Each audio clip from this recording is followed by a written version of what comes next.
Hello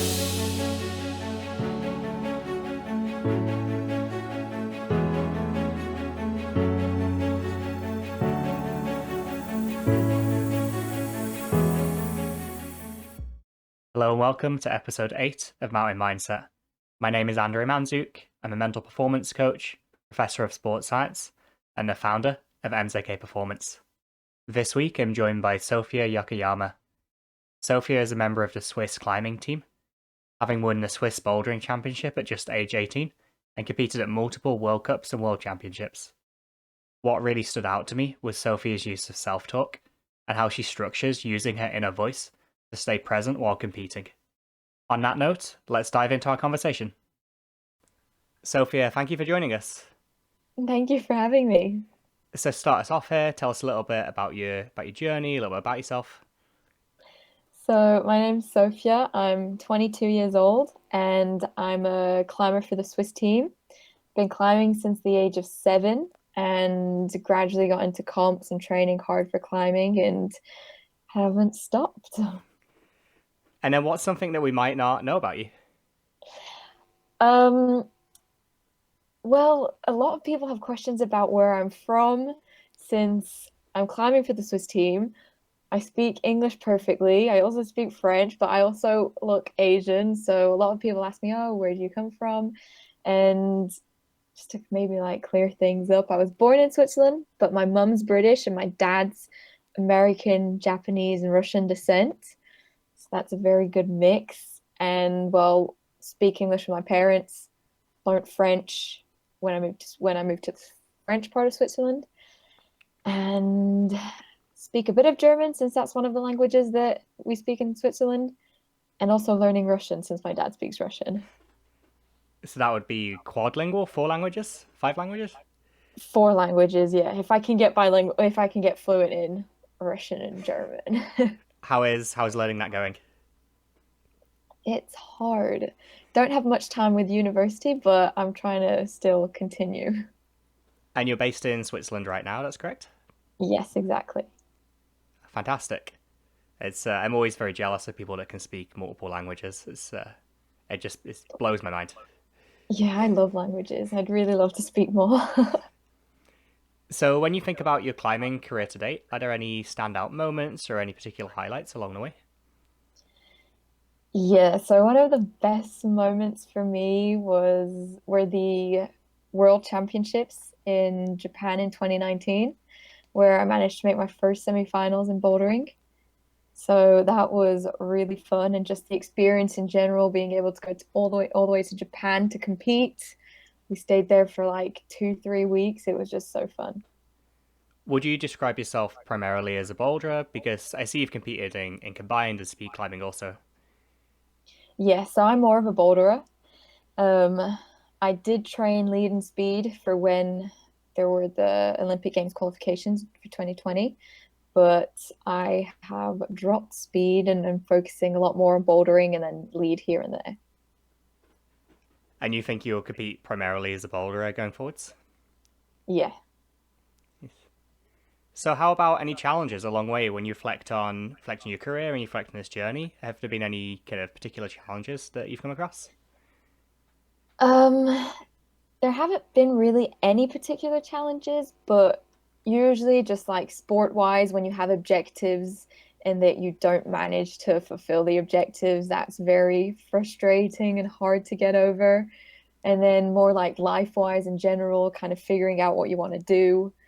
Um, yeah, school wise and all of that. But in general, I've managed to just like go with the flow and see where things take me. When you think about kind of not achieving objectives that you've been trying to achieve, is there anything that stands out to you? Well, I can't really count the year 2020. 2021, this beginning year has been quite hard. Since I finished 2019 really well with semifinals of the World Championships, I'm like, okay, 2021, it's going to be a good year, even though COVID happened and I've been training hard. And then unfortunately, it just went terribly the first couple of comps. So that's been kind of hard to accept and figure out what went wrong. But after doing some analyzing and just understanding what went wrong, I'm motivated to work on it. And then when you were doing that analysis, what kind of stuff came up in terms of being motivated to work on? So a lot of it was mental, where I guess I was overestimating my capabilities and underestimating what was going to happen during comps, since it has been such a long time since there actually has been a comp. And so I guess I just wasn't prepared mentally for what was going to happen and took it completely the wrong way. And so when I went onto the first boulder, it was just like, okay, it's been a while. Yeah, I guess our expectations can really get in the way there, or cause Yeah. that. So when I guess they talk us through it. That was at the Swiss Championships recently. Talk us or the World Championships. Sorry, talk us through what happened. So yeah, during Swiss Championships and also the World Cup that took place a couple weeks after, both of them, it's just I couldn't do the boulders which I felt like I could do. So I get in front of the boulder, I'm like, okay, this seems doable. And then I'm giving attempt and attempt and attempt. And then you see the time go by and you're like, okay, this is taking longer than expected. What's going on? And so it's just my time management, what I needed to do for the boulders in such little time, also understanding quicker and being more prepared just wasn't, I didn't prepare that enough for those two comps. And do you think you've learned some lessons from that to take forwards? Yeah, so I'm trying to get more into this mental aspect of being stressed under time and figuring things out quicker, stop giving useless attempts or like not giving 100% since the very first go, and just yeah, working on those kind of things. Yeah, there seems like there's a lot to unpack there about being able to be present and being able to kind of I guess scale how stressed you are and recognize what where you are in that stress scale and what effect that's having on your performance. Yeah, exactly. So what mindset do you approach competition with? Do you approach life with? And has that changed over the years, or has that been pretty constant? Um, Over the years, I do feel like it has changed quite a bit. Like now where I am, I'm always trying to kind of see the positive side of things, even though I may be in a negative situation, just trying to pull out the little things that went well or the little things that I could do better in. Although before it was very much more focusing on the negative and how this went terribly and how I could have done completely better in this. So it was just a bad situation and just like trying to get out of that negative mindset and just focus on the small positive things. Do you find that there's a challenge there with holding on to, I guess, negative things, but also taking the lessons learned from them? Yeah, so I think that's also how it has helped me only focus on, well, not only focus on positive things, but focus more on the positive things, is how I went through that phase of just being too negative. Oh, so it's given you like the perspective of seeing what it used to be like. Yeah, exactly. And what prompted that change in mindset? Well, I started to talk to a sports psychologist about it all, and so she was helping me a lot more on working on that kind of aspect. And if I manage to focus more on positive things, it will also help in comps because I won't kind of think of the boulder as seeing it as something impossible to do. I'll think of it more like, okay, if I actually work like this, put myself in this position, squeeze hard here, focus kind of more on the small things, that I could get better and better mentally also on comps. So focusing on that kind of incremental progress along the way, or small Yeah. gains. Yes. Are there any mental skills that you use to help yourself perform? Um, I should visualize more than I actually do, but I do try to visualize in comps before starting the boulder, like what I'm going to do, how hard each movement is approximately, and just like kind of give an attempt, but in my head. So I am trying to work on that a lot more. And I also use it in like day-to-day situations where, okay, I have a problem or exams coming up and it's stressful. I just try to visualize myself getting through them and studying and it going completely fine. And yeah. It's interesting. Early on, when you were making that statement there, you mentioned that when you're visualizing, you try and visualize how hard each move is going to be and maybe how each move is going to feel. Yeah. Is there any other kind of multisensory stuff that you draw into that, or is it kind of the sequence and the difficulty combined? Um, I think it would also be based on experience of like, okay, this move kind of resembles this move that I have already tried. So it could possibly feel this way. So I guess it's also based on experience and boulders that I've already done. But depending on how that boulder went, sometimes, like I said, I overestimate actually how hard it is, or I underestimate. And so it does sometimes go badly, but it's something to work on. And is that a skill you primarily use in competition? You know, you turn around, you see the boulder, and then you start that process, or is it something you use throughout your training? Um, Try to do both because what I, well, which is kind of obvious is if you don't practice it out of comps, how are you going to manage it well during comps? But that's why I'm like, I got to work on it more because usually during training, I'm like, yeah, nah, it's fine. And you mentioned that you've been trying to use it a little bit more in day to day life.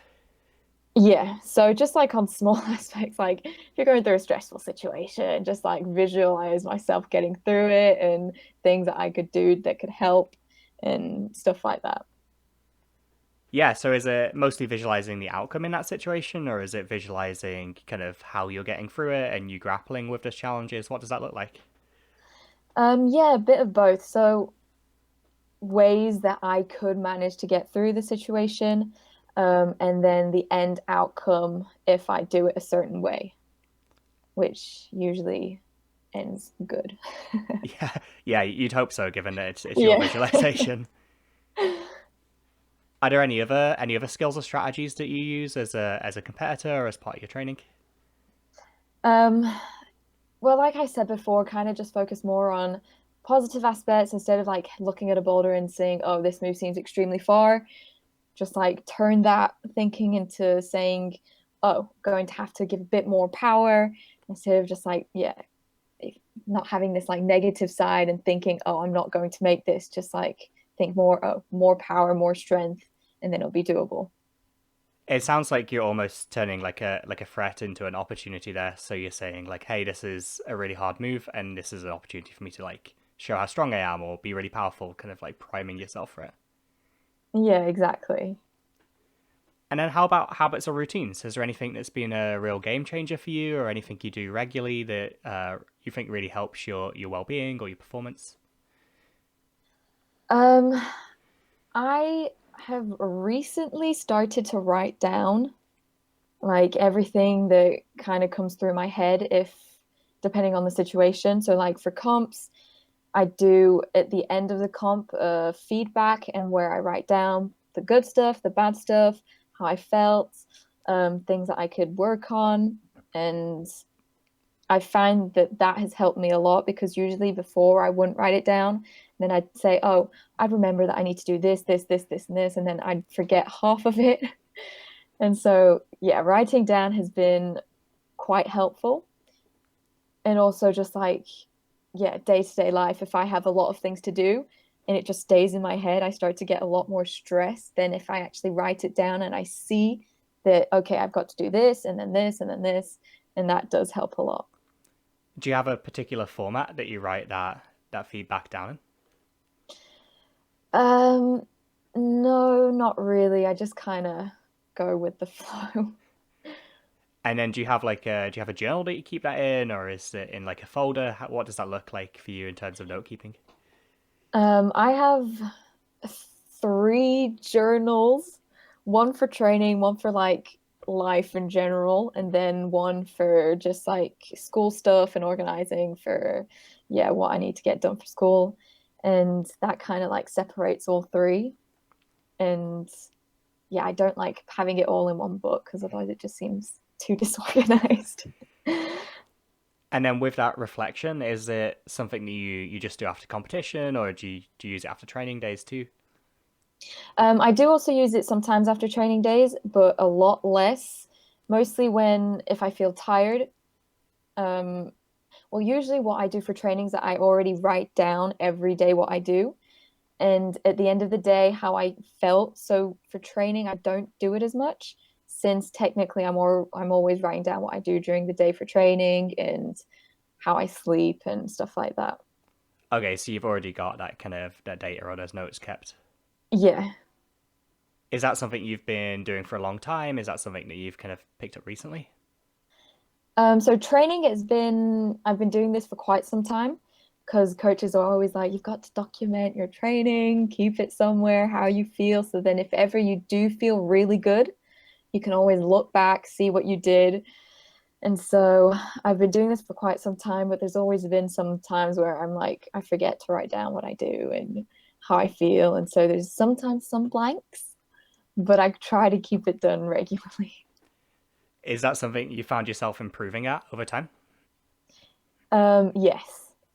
It's and also become a lot more efficient because before I'd have to think a lot about it. I'm like, okay, how did I feel today? Okay, and was I tired? Not sure. And now it's just like, okay, felt good. Da, da, da. This was good. Slept enough.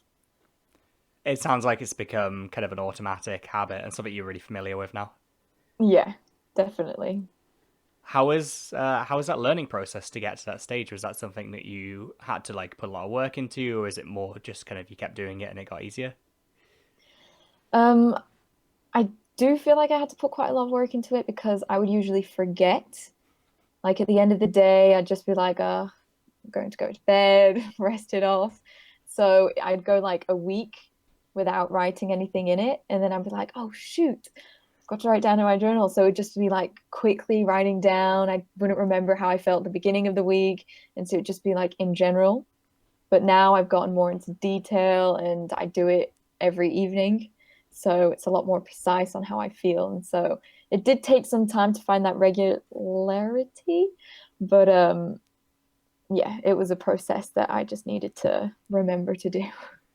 Is there something that helps you remember to do it each evening, or is it kind of really automatic by now? Um, well, I bring the book everywhere with me for training. So I always see it. And when I see it, I'm like, ah, gotta write down. Oh, perfect. So keeping it kind of on hand somewhere that you're constantly Yeah. reminded by it. Yeah, exactly. How about is there anything else that you do regularly you think really helps your performance or your well-being? Um, I think that's really the biggest thing. If I do think of something, I'll add it at the end. So you've had quite of a quite a diverse climbing career, right? You've competed in Boulder, you've competed internationally, you've managed to travel a little bit. Is there anyone hmm that you've been really inspired by along the way? Well, there's obviously Yanya, who's just an amazing climber, and it's just so awesome to watch her climb. She's just so good. And so it's very interesting to see how she does every time. And she's been quite inspiring to me, just like wants to keep, gets me motivated to put more into training and to try to be somewhat at her level, which I don't think anyone will ever be, but just try to close the gap. But yeah, I think she's just like kind of the biggest amazement in the sport and which I really inspire to be like. Is there anything in particular that you've learned from her? Well, don't really know her personally, so but she seems to everything just seems so easy, but you've got to know that it's not. It's a lot of hard work and I mean, she could be naturally good, but the fact that she's so good is because she puts so much hard work into it. And so that's what I need to do. Just put in the hard work, stay motivated, and just like believe that the outcome will. possibly happen. I can see that theme throughout this conversation where we keep circling around to kind of focusing on that process or that incremental progress, Yeah, and letting that lead you towards an outcome. yeah, I feel like that's what I focus on quite a bit. Has that been more of a recent focus, or is that something that you've always been kind of front and center of your mind?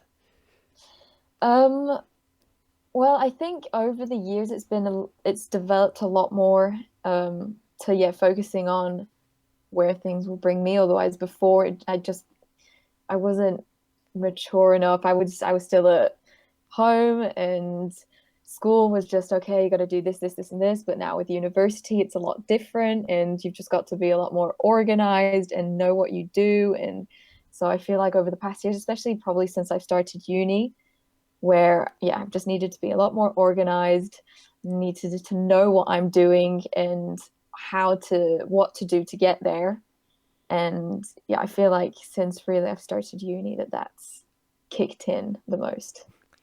Yeah, that sounds like that's been a big learning process. And it's the time of change for a lot of us, right? Starting a kind of new path. Yeah. So, what about advice along the way? Has anyone offered you any really good advice? And maybe who was it? What did they tell you? Um, there's this one sentence that keeps popping into my head, which was a friend of mine told it to me. It's in French normally, but the translation is one move, one boulder, one round at a time. And we just jump back to that aspect of where, yeah, you focus on making that move, and then you can focus on making the next move, and then you just keep on giving that energy into each movement. Before you know it, you'll be at the top of the boulder, and before you know it, you'll be passing on to the next round. And at the time, I was just like, yeah, I just got to top the boulder, right? But I feel like it's a lot more deeper than what it actually sounds like. And yeah, just and you can use this. I usually also use a sentence just like for day-to-day life too. It's just like, yeah, one move, one moment at a time, which will bring you on to the next moment and the next one until that is done. Thank you for sharing that with us. I think that links so well into just the theme throughout the conversation, right? Of that kind of being Yeah, present, being in the moment, focusing on the next step. yeah, exactly. Who was it who shared that? Who shared that quote with you? It was Manu. Is that something you use kind of as a mantra? So something that you repeat to yourself often, or is how does that impact you on a day to day? Um, well, day to day, I don't say it that much, but for comps, it's usually the sentence. I have like a little piece of paper with some sentences, and it's usually the sentence that I read before heading out onto the mats. That's really interesting. You have a piece of paper with some sentences. What other sentences are on there, or where do you keep that? How do you use that? Um, so the sentences are usually it's just like on a piece of paper folded up into my chalk bag. And what else is on there is also objectives that what I want to achieve in the comp, but not result wise. So more like breathing aspects, focusing on the movement, giving 1,000% since the very beginning, and just yeah, just like little motivational sentences from here to here. From yeah, and like for Myringen, since it had been a year since there hadn't been any comps, just like have fun, give it all. You've got nothing to lose, and small things like that. Like little reminders. Is that something that you make especially for each comp, or is it something you reuse for competition after competition?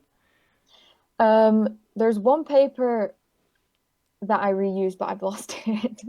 That I used to reuse all the time, but now I usually kind of change it from comp to comp because depending on what I did on the comp in the comp before, I'm like, okay, I have to work on this, so that would be for the next comp, and I continue like that. That's it's really interesting. What prompted you to start doing that? Was that on the advice of a coach, or was that something that you picked up by yourself?